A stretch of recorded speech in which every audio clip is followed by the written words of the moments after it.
How to add Instagram highlights without publicly sharing a story. Open the Instagram app and go to your profile page. Tap the three-line menu in the top right corner and open Settings and Privacy. Scroll down to the Who Can See Your Content section and select Hide Story and Live.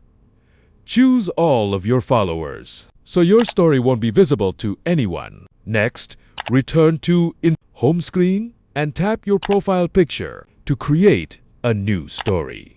Upload the photo or video you want to add to your highlight. Once it's ready, tap the arrow button and then select Share to post the story. After sharing, open the story and tap Highlight to add it to an existing highlight or create a new one. When you're finished, tap Done. Since your story was hidden from all followers, nobody will be able to view it while it's live. To restore normal visibility for future stories, go back to Hide Story and Live settings and remove everyone from the hidden list. That's it.